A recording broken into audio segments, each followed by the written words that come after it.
कितनी सुंदर है वो। देखते ही आंखें चिपक जाती हैं उस पर।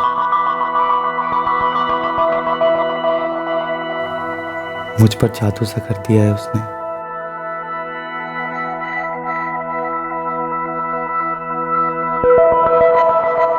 रोज ख्वाबों में आती है, अपनी अदाओं से बहकाती है मुझे, छेड़ती है मुझे।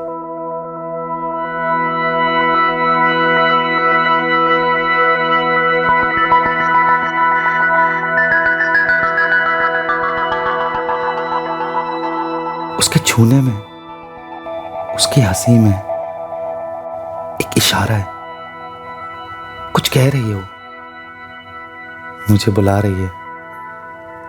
आग दोनों तरफ बराबर लगी है। किसी का मन किसी के लिए मचल रहा था। आकर्षण की पट्टी आंखों पर चढ़ गई थी। कुछ गलत था, कुछ गलत होने जा रहा था। आकर्षण की इस बेकाबू आंधी की दस्तक किसी ने सुनी थी। जो होने जा रहा था उसे रोका जा सकता था। कितनी सुंदर है वो, देखते ही आंखें चिपक जाती हैं उस पर।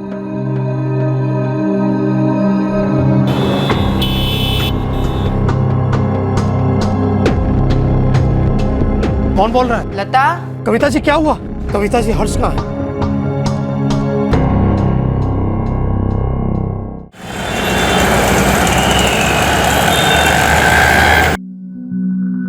लता, और कितना टाइम लगेगा? देर हो रही है दुकान जाने में। आई, बस हो गया। ये लीजिए आपका टिफिन। Thank you. और आपको याद है ना 4 बजे घर आना है? अरे हाँ हाँ, और तुम्हें और हर्ष को लेकर शॉपिंग के लिए जाना है। मम्मा सुबह से 4 बार बता चुकी है। और कितनी बार बताओगी लता? अगर पिछली बार की तरह कोई भी बहाना मारा और फोन करके मुझे ये बोला कि लता मुझे देर हो गई है, मुझे काम है वगैरह वगैरह, तो अगले दिन आपके टिफिन में 4 गुना ज्यादा मिर्च और बढ़ जाएगी। ओरे बाप रे, मम्मा ने कितनी तीखी धमकी दे दी। अब हमारी क्या मजाल कि कोई बहाना बनाए हैं? ठीक है, अब मैं बहाना बना ही नहीं सकता। 4 बजे से पहले घर वापस आ जाऊंगा महारानी साहब, ठीक है? ये देखिए भाभी जी, ये लेटेस्ट डिजाइन है, मार्केट में और कहीं नहीं मिलेगा आपको। ये देखिए, ये कॉम्बिनेशन जो है ना, देखिए ये। अच्छा ठीक है, वो ग्रीन वाली साड़ी मैंने देखा ने। हम ना बताओ जो कौन सी? ये हाँ भाभी जी आपकी चॉइस कमाल की है। इसके बाद में यही साड़ी दिखाने वाला था आपको। ये अभी माला है, ये जॉर्जेट का मटेरियल है, और ये जो पट्टी है गोल्डन लेस पट्टी बोलते हैं इसको। भाभी जी पानी। अच्छा भाभी जी क्या लेंगे आप, चाय कॉफी या फिर ठंडा? बस कहीं नहीं। बस कहीं नहीं मिलता है इधर भाभी जी। अच्छा प्रकाश, 2 मौसम भी बोलते हैं ना? जी सेठ जी।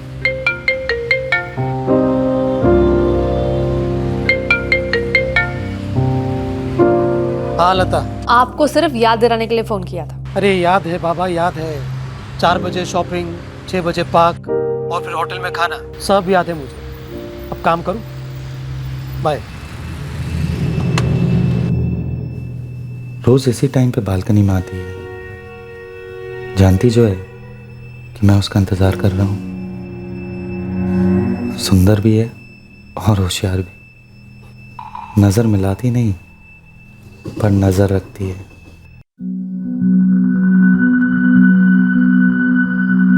ये बिट्टू मम्मा के लिए बाइट। Good boy. ये किसके लिए? पापा के लिए। प्रकाश, आज मैं दुकान से जल्दी जाऊंगा। वो लता को जरा शॉपिंग के नाम लिया और फोन आ गया। 100 साल जिएंगी भाभी। लता, खाना तो चैन से खाने थे। हाँ मुझे याद है 4 बजे आना है। बस याद दिलाना चाहती थी, कहीं आप भूल तो नहीं गए? अरे याद है बाबा, याद है। अब तू थोड़ा सा आराम कर ले और मुझे काम करने दे। फोन रखूं? ठीक है। अरे प्रकाश, आज दिलीप नहीं है? हाँ, उसके किसी दोस्त की माँ बीमार है, इसलिए उसने छुट्टी ले ली। तू अकेला दुकान संभालेगा ना? आप बेफिक्र रहिए सेठ जी, मैं संभाल लूँगा। चंदा है तू, मेरा सूरज है तू, हाँ मेरी आँखों का तारा है तू। लता सुबह से 3 बार अपने पति अरविंद को याद दिला चुकी थी कि आज 4 बजे उन्हें शॉपिंग के लिए जाना है। 3:30 बजे अरविंद को फिर से लता के मोबाइल से कॉल आया। अरविंद को लगा कि ये उसके लिए फाइनल रिमाइंडर कॉल है, लेकिन जब उसने फोन उठाया तो अरविंद पर एक कहर सा टूट गया। प्रकाश, मैं निकल रहा हूँ, जरा संभाल लेना। जी सेठ जी। हाँ लता, बस निकल ही रहा हूँ दुकान से। अच्छा है, सीधा गाड़ी में बैठ और घर पहुंच। कौन बोल रहा है? कौन बोल रहा है जान के क्या करेगा तू? जल्दी घर पहुंच और हाँ 2 लाख रुपए का इंतजाम करते हुए आना। तेरा बेटा अभी तो तकलीफ में नहीं है, पर अगर मुझे पैसे नहीं मिले ना तो तेरा बेटा बहुत जल्दी तकलीफ में आ जाएगा। कौन बोल रहा है? क्यों मजाक कर रहे हो भाई? सीधा घर पहुंच, सब पता चल जाएगा मजाक है या हकीकत। तेरी बीवी तेरे घर पे बेहोश पड़ी है, अगर जल्दी पहुंचा तो बचा पाएगा। बाद में बात करता हूँ। हेलो हेलो,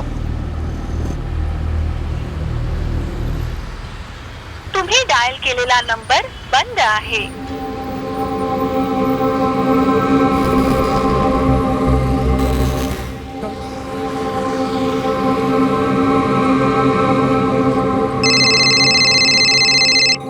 हाँ अरविंद भाई बोलिए। कविता जी आप जल्दी से मेरे घर जाइए और देखिए सब कुछ ठीक तो है ना वहाँ पर। क्या हुआ अरविंद भाई? मैं बाद में बताता हूँ, आप जल्दी से घर जाइए। ठीक है, मैं जाकर देखती हूँ। मैं फोन चालू रखता हूँ, आप जल्दी से घर जाइए।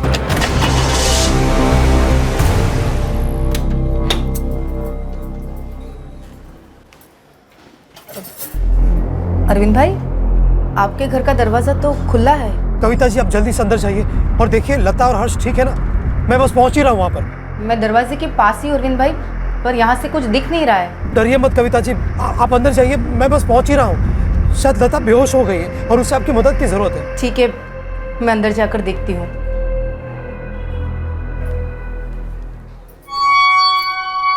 लता, लता, लता,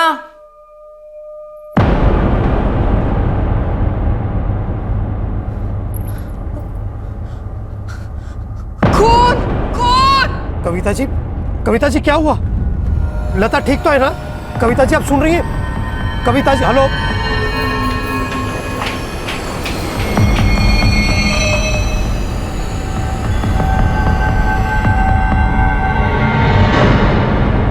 हेलो हेलो, कविता जी सुन रही हैं आप?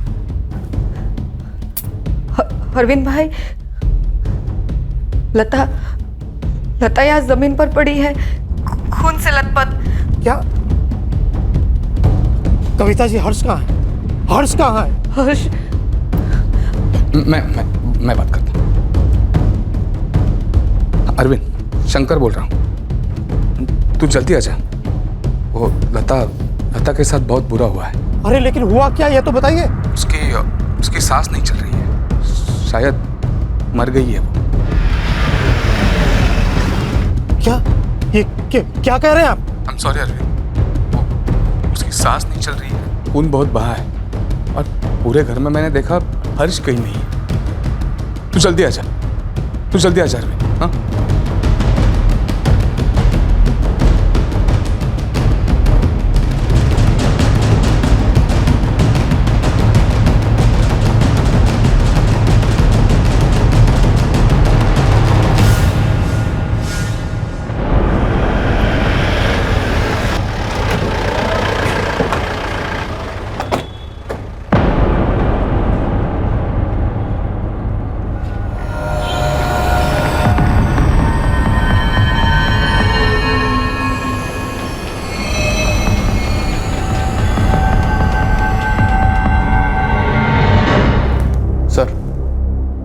मर चुकी है।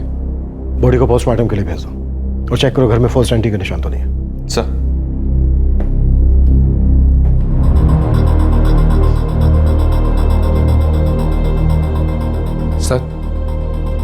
मेरा नाम शंकर है सर। मैंने आपको फोन किया था, मैं ऊपर वाले फ्लोर पे रहता हूँ। लाश को सबसे पहले आप ही ने देखा था? जी नहीं सर, इन्होंने। सर मेरा नाम कविता है, मैं सामने वाले फ्लैट में रहती हूँ। मुझे अरविंद भाई का फोन आया था, इन्होंने कहा कि मैं यहाँ आकर देखूं कि लता और हर्ष ठीक है या नहीं, और जब यहाँ आकर देखा तो लता लहूलुहान पड़ी थी और कविता जी की चीखने की आवाज़ सुनकर हम सब आ गए। अच्छा कविता जी, आप सामने वाले फ्लैट में रहती हैं, आपने यहाँ किसी को आते हुए या फिर यहाँ से किसी को बाहर जाते हुए देखा था क्या? जी नहीं। शंकर, आपने फ़ोन पर हमें बताया था कि कोई बच्चा मिसिंग है। हाँ सर, हर्ष 3 साल का है। हमने पूरे घर में ढूंढा लेकिन वो कहीं नहीं मिला। अरविंद जी, मैं समझ सकता हूँ इस वक्त आप पर क्या बीत रही होगी, लेकिन हमारे लिए जानना बहुत ज़रूरी है कि आपको कैसे पता चला कि आपके घर में कुछ बुरा हुआ है, जिसकी वजह से आपने इन्हें कविता जी को यहाँ आपके घर में आकर देखने के लिए कहा। प्लीज़ अरविंद जी, प्लीज़ बोलिए। किसी का फोन आया था। किसका किसका फोन आया था? पता नहीं, लेकिन लता के फोन से आया था।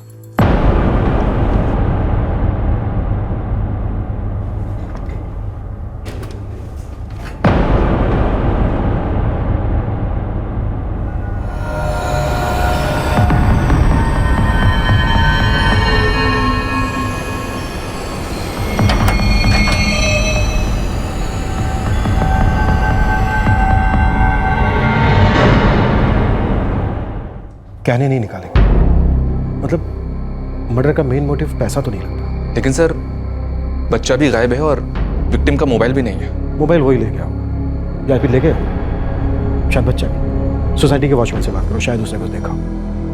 मैं भी अरविंद से दोबारा बात करने की कोशिश करता हूँ। सर,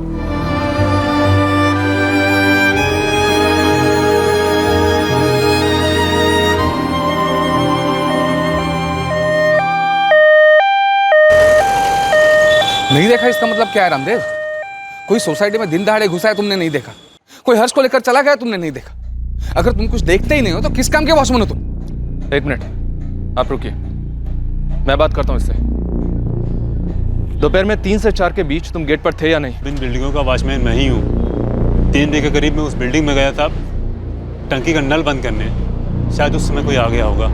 कोई रजिस्टर वगैरह भी मेंटेन नहीं करते हो तुम? एक रजिस्टर था साहब, लेकिन 3 महीने पहले वो भर गया। मैंने सेक्रेटरी साहब से कई बार बोला, सोसाइटी जब कोई रजिस्टर नहीं देगी तो कहाँ मेंटेन करूँगा। अच्छा, यहाँ बिल्डिंग में कहीं कोई सीसीटीवी कैमरा लगा हुआ है? अरे सर, सीसीटीवी का कोटेशन तो कई बार मंगवा चुके हैं। ये लोग मेंटेनेंस देने के लिए खिचखिच करते हैं। ऐसे में सीसीटीवी का खर्चा करने के लिए सबको मनाना मुश्किल है सर। सुबह से 3 बार लता का फोन आया था। वो ठीक थी, बहुत खुश थी। जब मैं दुकान से निकल रहा था तो उसके फोन से फिर से एक कॉल आया, लेकिन इस बार किसी आदमी का था। क्या कहा था उसने?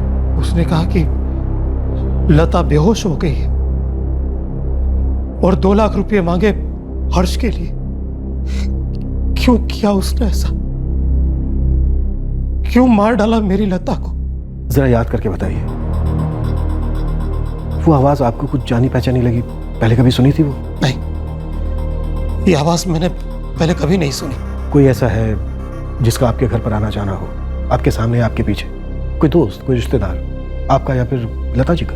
नहीं, मेरे ज्यादातर दोस्त तो मेरे बिजनेस सर्कल में ही, और किसी का मेरे घर पे आना जाना शायद ही कभी होता है। और मेरे सारे रिश्तेदार गांव में हैं, राजस्थान।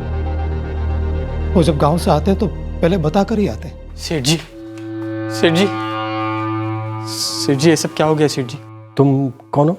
मैं प्रकाश, सेठ जी की दुकान में काम करता हूँ। The number you have called is currently switched off. Please try again later. Society में सिक्योरिटी गार्ड तो सिर्फ नाम का है, आधे टाइम तो वो गेट पर ही नहीं होता है। और बिल्डिंग में कहीं भी सीसीटीवी कैमरा नहीं है। मुझे तो लगता है सर, कातिल के लिए बिल्डिंग में दाखिल होना और बच्चे को अपने साथ लेकर फरार हो जाना कोई बहुत मुश्किल काम नहीं रहा होगा।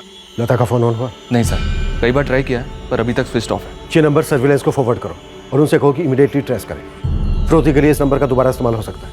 जी सर। एक बात और, घर में कहीं भी फोर्स्ड एंट्री के निशान नहीं मिले सर। हो सकता है कातिल जान पहचान वाला हो। लेकिन अरविंद का कहना है कि उसे ये आवाज जानी पहचानी नहीं लगी और उसकी किसी के साथ कोई दुश्मनी नहीं है।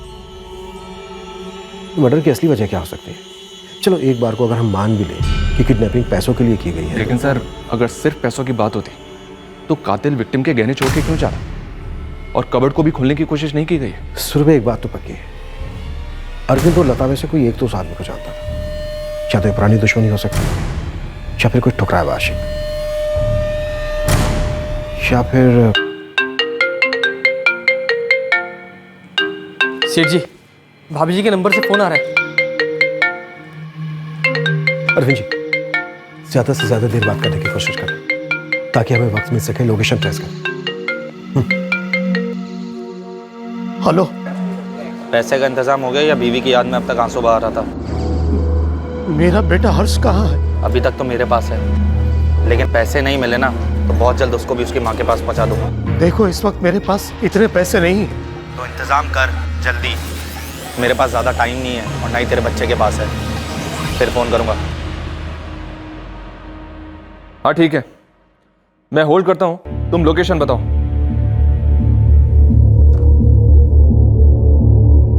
सर, फोन की लोकेशन विक्रोली रेलवे स्टेशन के आसपास की थी।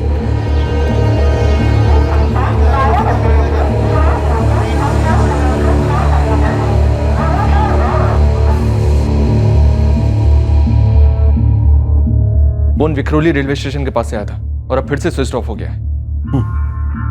अरविंद जी, इस बार आपकी उससे थोड़ी ज्यादा देर बात हुई। उसकी आवाज आपको पहचान में आई क्या? पता नहीं सर, सुनी भी होगी तब भी पहचान नहीं पा रहा मैं। और सर मेरी किसी से ऐसी दुश्मनी ही नहीं कि कोई मेरी बीवी को इस तरह मार दे, मेरे बच्चे को अगवा कर ले।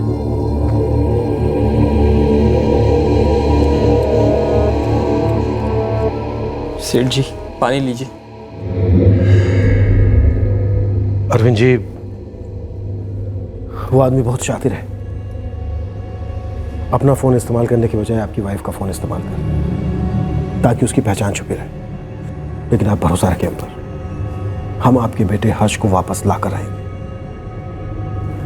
लेकिन आपको हमारा साथ देना होगा। जोर डालिए दिमाग पर, सोच के हमें बताइए कि कौन हो सकता है वो आदमी। क्या कहूं मैं सर आपसे, मैंने किसी का कुछ नहीं बिगाड़ा, क्यों कोई मेरे परिवार के पीछे पड़ा हुआ? सर सारे पड़ोसी से बात की है, सब लता और अरविंद इन दोनों के बारे में अच्छा ही कर रहे हैं। राजस्थान से बिलोंग करते हैं, सीधे साधे लोग हैं। सुरभि, मुझे फिक्र हो रही है। वो स्टेशन के पास से फोन कर रहा था, मतलब पब्लिक प्लेस है। वो ऐसी जगह पर बच्चे को लेकर घूमने का रिस्क क्यों लेगा भला? बच्चा चिल्ला सकता है, वो लोगों की नजरों में आ सकता है।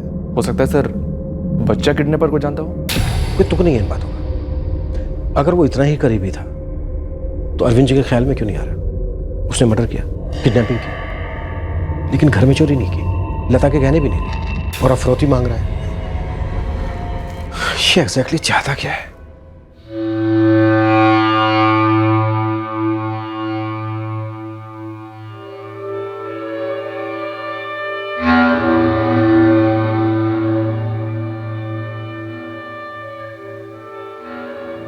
प्रकाश, तुम्हारे सेठ जी और उनकी वाइफ के बीच कैसा रिश्ता था?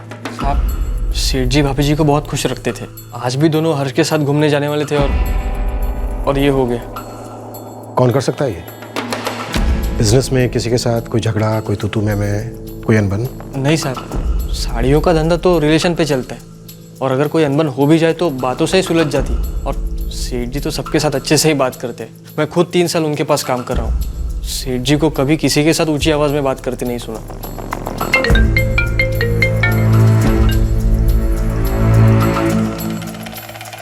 अरविंद जी, उससे कहो कि आप पैसे देने के लिए तैयार हैं। बस एक बार अपने बेटे हर्ष से बात करना चाहते हो, ठीक है? उठाइए फोन।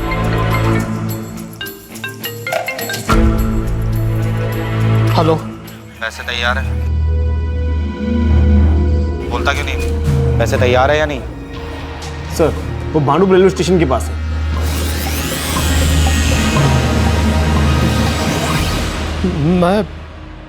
मैं पैसे देने को तैयार हूं, लेकिन मुझे मेरे बच्चे से बात करनी है, प्लीज।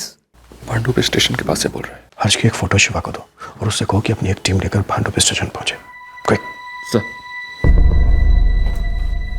अरे ये बातें बातें सब पैसा मिलने की बात करते रहना।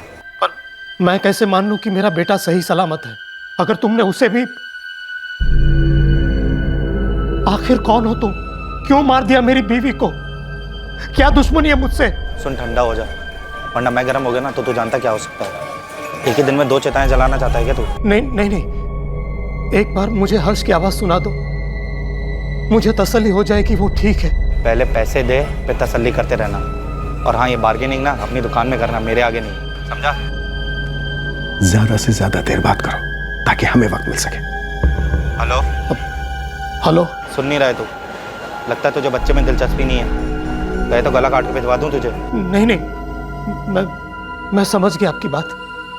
मैं पैसे देने को तैयार हूं, लेकिन मुझे थोड़ा सा वक्त चाहिए। ठीक है, 1 घंटे बाद फिर फोन करता हूँ, लेकिन तब अच्छी खबर सुनाना, बुरी नहीं, वरना बुरी मैं सुनाऊंगा, समझा? Hello hello.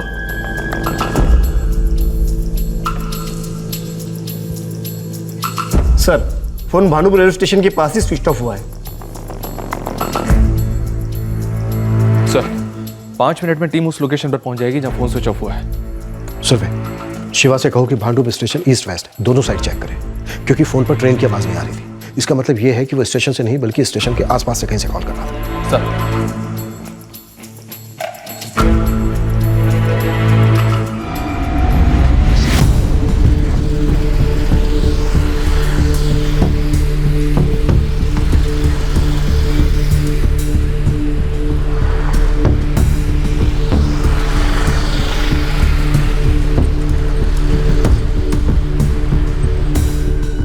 सर, मैं अपनी बीवी को खो चुका हूं, अब अपना बच्चा नहीं खोना चाहता। अरविंद जी, कुछ नहीं होगा ऐसा, ट्रस्ट मी, भरोसा रखिए हम पर। आप बस एक बैग तैयार कीजिए, वो जहां भी बुलाएगा हम जाएंगे। सर, उसकी बातों से मुझे लगता है कि वो बिना पैसे लिए हर्ष को नहीं छोड़ेगा, और मेरे पास मुश्किल से 50,000 रुपये होंगे। इतने पैसे काफी हैं। अरविंद जी, आप बस एक बैग लेकर आइए, पैसे मुझे दीजिए, हम बैग अपने तरीके से भरेंगे, ठीक है?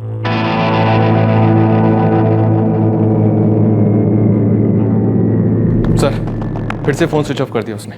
सुरभि, इस आदमी ने एक बार भी अरविंद से यह नहीं कहा कि पुलिस को कुछ मत बताना। ये बात थोड़ी अजीब नहीं लग रही? अजीब तो है, शायद over confidence.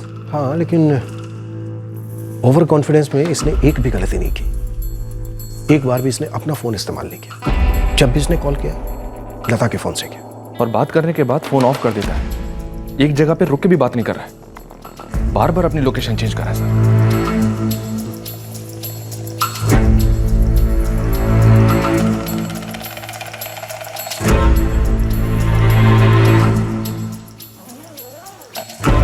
Arvind ji. Sir, लेकिन उसे पता चल गया कि अंदर रुपयों की जगह अखबार भरे हुए हैं, तो कहीं वो हर्ष को। आप बिल्कुल चिंता मत कीजिए, हम उसे बैग लेकर भागने का मौका ही नहीं देंगे। अच्छा अरविंद जी, प्रकाश पर कितना भरोसा है? प्रकाश ऐसा बिल्कुल नहीं कर सकता, मुझे पूरा विश्वास है उस पर। मुझे तो विश्वास नहीं होता सेठ जी जैसे भले आदमी के साथ कोई ऐसा कर सकता है। स्टाफ में ऐसा कोई आदमी है जो अरविंद से किसी बात को लेकर नाराज था? नहीं साहब, मैंने बताया ना, सेठ जी सबके साथ अच्छा बर्ताव करते हैं, और दुकान में काम करने वाले तो मैं और मेरा भाई हम दोनों ही हैं, और सेठ जी हम दोनों का बहुत अच्छा ख्याल रखते हैं। ये बंदा जिस तेजी के साथ एक स्टेशन से दूसरे स्टेशन ट्रैवलिंग कर रहा है, उससे तो मुझे यही लग रहा है कि शायद बच्चा इसके पास आई नहीं। या ये भी हो सकता है कि इसने बच्चे को कहीं छुपा दिया। कहीं ऐसा तो नहीं है कि बच्चे के साथ इसने कुछ कर दिया हो? उम्मीद करता हूं मेरा शक गलत हो। एक 3 साल के बच्चे की जान दांव पर लगी थी। पुलिस को शक था कि हर्ष किडनैपर के साथ नहीं है, तो फिर कहां था हर्ष? क्या हुआ था उसके साथ? अब पुलिस और अरविंद इंतजार कर रहे थे कॉलर के अगले फोन का।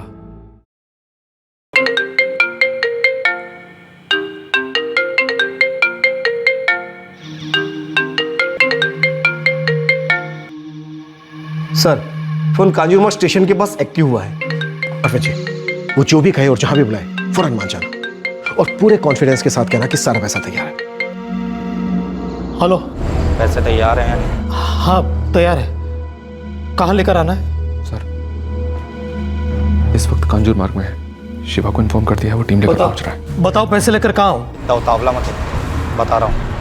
7:35 हुई है, 55 मिनट देता हूँ तुझे, ठीक 8:30 बजे। हाँ, लेकिन कहाँ आना है मुझे पैसे लेकर?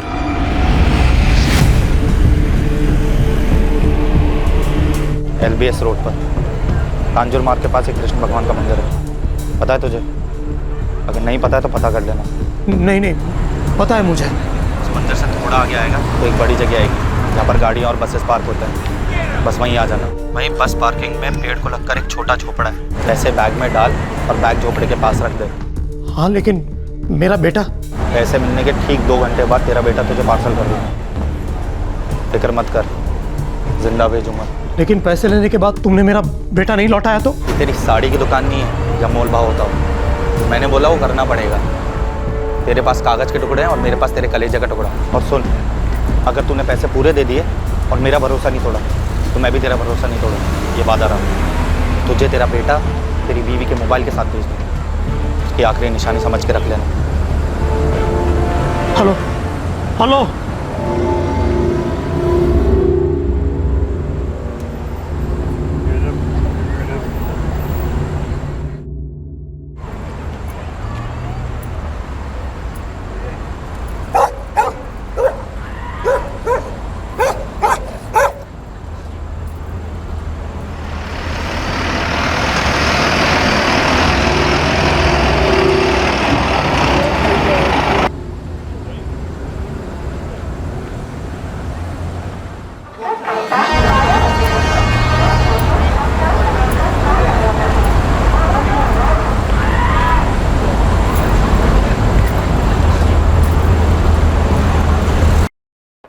सर, शिवा टीम लेकर कांजूरमार्ग रेलवे स्टेशन पहुंच चुका है और लता का फोन एज एक्सपेक्टेड एक बार फिर से स्विच ऑफ हो गया है।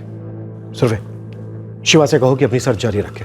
तुम एक दूसरी टीम तैयार करो, हम अरविंद के साथ जाएंगे, लेकिन पूरी तैयारी के साथ। Yes sir. सेठ जी, हम घर जाके प्रार्थना करेंगे कि हर्ष बाबा सही सलामत मिल जाए। नमस्ते। अरे प्रकाश बाबू, कहाँ चल दिए? इस मुश्किल घड़ी में अपने सेठ जी का साथ नहीं दोगे? हम वहाँ क्या करेंगे साहब? जो करना है वो तो हम करेंगे, लेकिन तुम हमारे साथ चलोगे जरूर। और जहाँ तक प्रार्थना की बात है वो तो तुम गाड़ी में भी कर सकते हो, नहीं?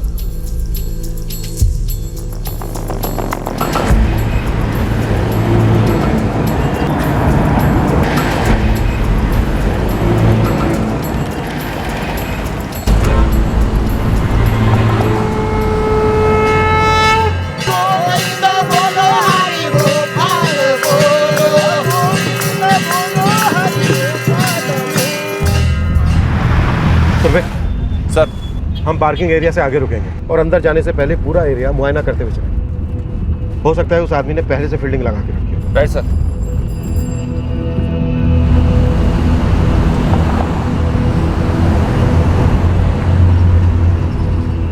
अरविंद जी, मैं जब आपको फोन करूं आप तब अंदर आना, ठीक है?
सर, पार्किंग एरिया में बहुत सारी बसेस पार्क हैं जहाँ से डायरेक्टली वो चोपड़ा दिखता है। सर, मुझे लगता है वो आदमी शायद किसी बस में बैठा हम पर नज़र रख रहा होगा। सुरवे सर, हमें पूरे बस पार्किंग और कार पार्किंग एरिया पर नजर रखनी है और जितना ज़्यादा हो सके उतना डिस्टेंस मेंटेन करना होगा, क्योंकि अगर हम पर कोई नज़र रख रहा है तो उसे हम पर शक नहीं होना चाहिए। Right sir. अरविंद जी, आप अंदर आ जाइए। अरविंद जी, आप घबराइए मत, हम पूरी टीम के साथ अंदर हैं। वो आदमी भाग नहीं पाएगा।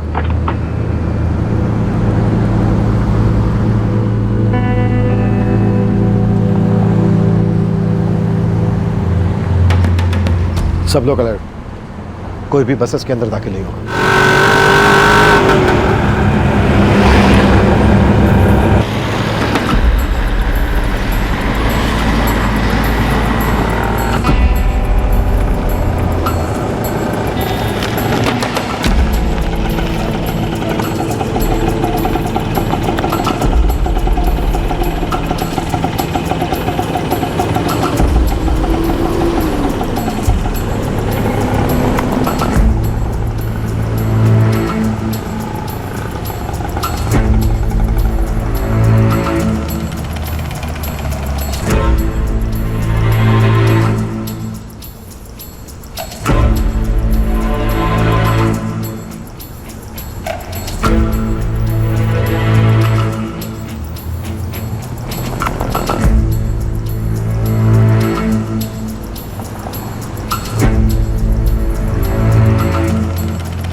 शायद वो यहीं कहीं होगा, छुपा हुआ होगा।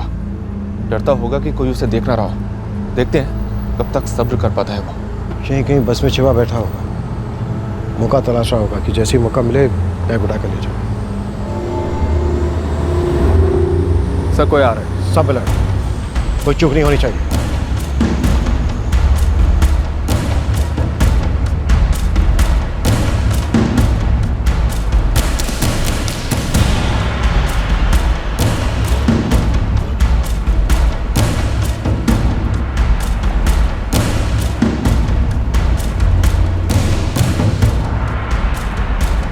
शायद ये हो। सर अगर यही है तो आप अरेस्ट क्यों नहीं कर लेते? जल्दबाजी में खेल बिगड़ सकता है। ये शायद वो नहीं है, उसका भेजा हुआ कोई आदमी है जो मुआयना करने आया होगा कि वापस लौटेगा जरूर। बैग को रखे हुए काफी टाइम हो गया है, शायद वो नहीं आएगा।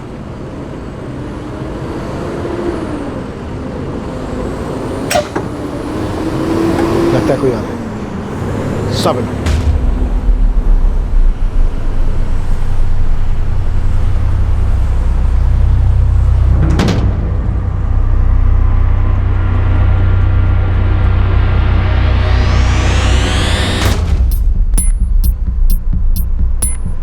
चेहरा ढका हुआ है, शायद ये हो। सब अलर्ट।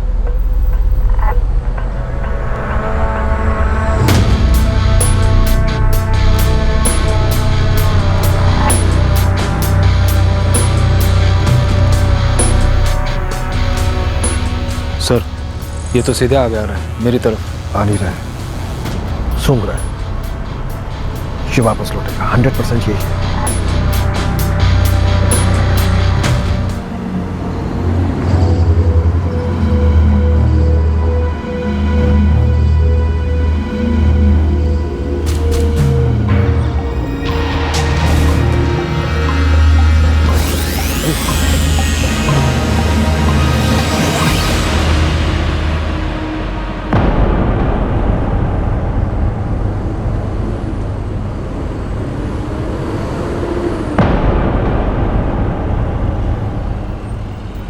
क्या हो?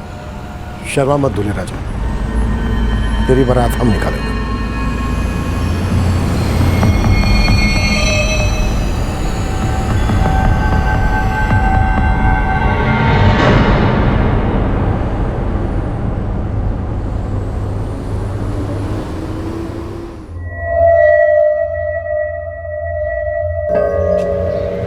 कौन सा दोस्त है जिसके लिए तू इस तरह अचानक छुट्टी ले रहा है?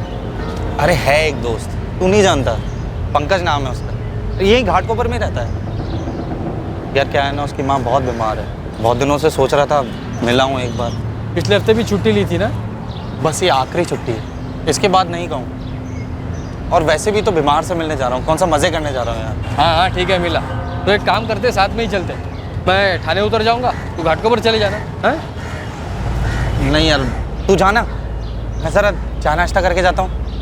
तू एक काम करना, तू दुकान पे जा, मैं तुझे शाम को मिलता हूँ ना घर पे। सेठ जी को बताना मत भूलना कि मैं छुट्टी ले रहा हूँ आज। ठीक है। अरे प्रकाश, आज दिलीप नहीं है? सेठ जी उसके किसी दोस्त की माँ बीमार है। दिलीप, तूने किया ये सब? आप जानते हैं इसे? ये दिलीप है, प्रकाश का चचेरा भाई, मेरी दुकान में ही काम करता है। आज छुट्टी ली थी इसने? बेटा कैसे गिर सकता है तू दिलीप? क्या किया तूने? हर्ष कहाँ है? हर्ष कहाँ है? मुझे नहीं मालूम, मैंने कुछ नहीं किया। तुझे नहीं पता? कुछ नहीं किया तूने? देख, तेरा खेल खत्म हो गया दिलीप। सीधी तरह से बता दे बच्चा कहाँ है, क्या किया तूने बच्चे के साथ?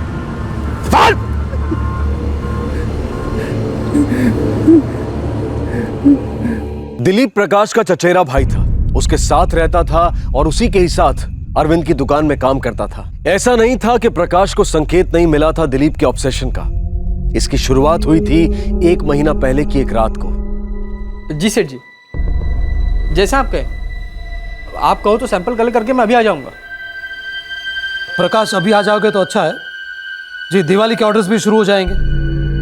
आ सकते हो क्या? हाँ हाँ सेठ जी, मैं बस अभी निकलता हूँ। हाँ। कहाँ जा रहा है? खाना तैयार है? नमन सेठ के वहाँ जाके साड़ियों का सैंपल कलेक्ट करना है और अपने सेठ जी के घर देने जाना है। चल तू भी चलेगा? अरे तो खाना खा के चलते हैं ना, कौन सी साड़ियाँ बासी हो जानी है। अरे अगले महीने दिवाली है, धंधे का टाइम एक बार गया ना वापस नहीं आता। धंधा तो सेठ जी का है, मेहनत हम लोग करते हैं और मुनाफा मालिक का। क्या बक रहा है बे? सेठ जी का शुक्र मना कि मुंबई में आते ही तुझे काम मिल गया, समझा ना? और मुंबई में भाई सब कुछ अभी और अब होता है, तभी आगे बढ़ेगा, वरना काम के लिए मारा मारा फिरेगा। अब चल, आधे घंटे में जाके भी आ जाएंगे। आओ प्रकाश आओ। अरे क्या बात है, दिलीप भी आया हुआ है। आ जाओ आ जाओ आ जाओ।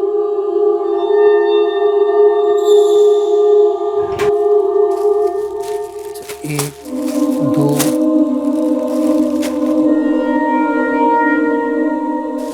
ये लीजिए पानी।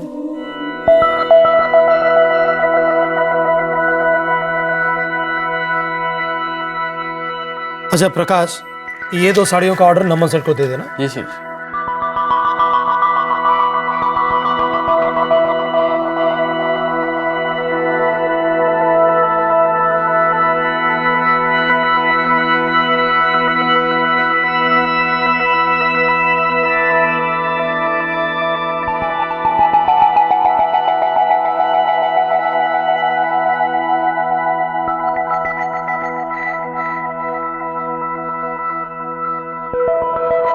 दिलीप लता की तरफ आकर्षित हो गया था।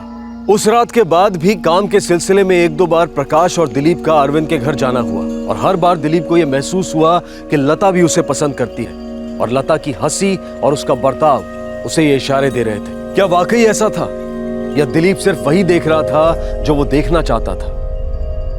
दिलीप इस कदर लता का दीवाना हो गया था कि काम से छुट्टी लेकर उसे देखने आता था, उसे निहारता रहता था। वारदात की पिछली रात ही दिलीप ने लता के बारे में प्रकाश से बात की थी। प्रकाश को इसे एक दस्तक समझना चाहिए था। कितने दिन हुए हम सेठ जी के घर नहीं गए, बड़ा मन कर रहा है वहाँ जाने का। क्यों? लता भाभी से मिलना है। क्या बक रहा है बे? कहना क्या चाहता है? बस देखना चाहता हूँ लता को, और देखना भी क्या बुराई है? बुराई है, हमारे सेठ जी की बीवी है वो, हमारी भाभी है। भाभी होगी तेरी, मेरी तो। दिमाग ठिकाने पे तेरा? क्या बोले जा रहा है, होश में तो है? अरे होश ही तो नहीं है यार, पता है सपने में आती है मेरे, और रात भर सताती है। यार प्यार हो गया उससे, और एक बात बताऊं, उससे भी हो गया है। तेरा दिमाग खराब हो गया, इसीलिए ऐसी बहकी बहकी बातें कर रहा है तू। अबे नहीं यार, कसम से सच बोल रहा हूँ, वो भी मुझे पसंद करती है। और ये गलतफहमी तुझे कैसे हुई? तूने देखा नहीं? अरे जब भी हम उसके घर जाते हैं कैसे इशारे करती है मुझे, और पानी की ट्रे तो तेरे सामने रख देगी, लेकिन पानी का गिलास अपने हाथों से मुझे देती है। पूछ क्यों? ताकि मैं उसे छू सकूं यार। ये बंद कर तेरी ये बकवास, ये सब तेरा वहम है, समझा ना? भाभी का स्वभाव अच्छा है, जरा से ही तेरे साथ क्या हंस के बात कर ली, तू तो हवाई के लिए बनाने लग गया। अपने काम पे ध्यान दे, समझा ना? तभी आगे बढ़ पाएगा।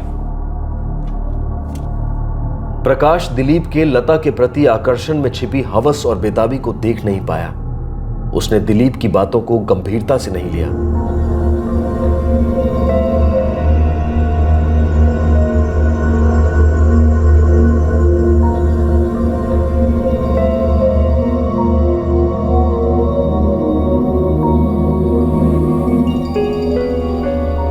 प्रकाश को अंदाजा था कि दिलीप के दिमाग में क्या चल रहा है, लेकिन उसने यह नहीं सोचा था कि दिलीप इस हद तक जा सकता है।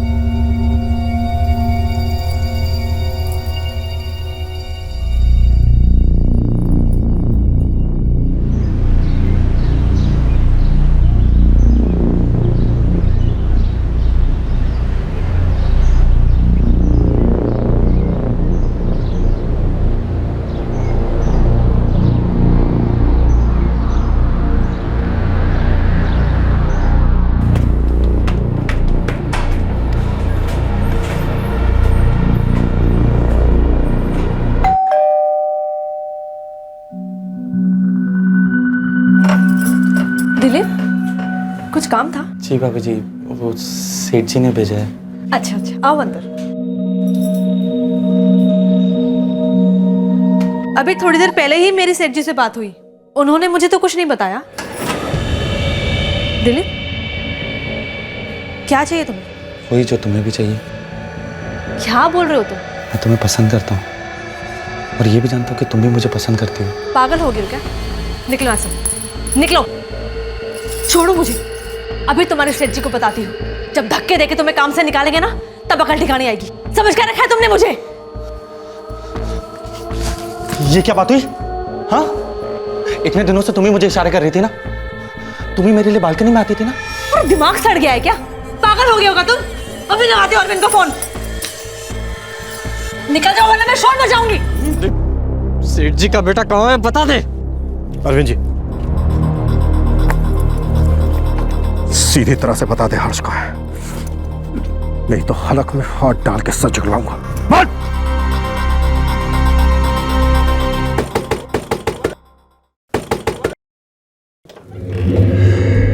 अरे दिलीप, कितनी देर? कौन है ये लोग और बात क्या है? तुम पंकज हो? जी। हर्ष है यहाँ पर? हाँ, अंदर ही है। अरे पर हर्ष, मेरा बच्चा।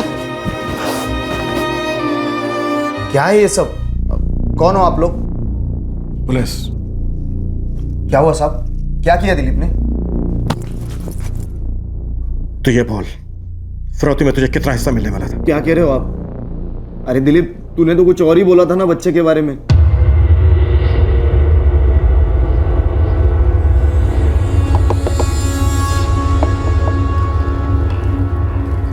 अरे दिलीप, ऐसे अचानक? और ये बच्चा किसका है? यार अच्छा पंकज तो घर पे मिल गया यार। पर बात क्या है? यार मेरे सेठ जी की दुकान में आग लग गई है, वो बुरी तरह से जल गए।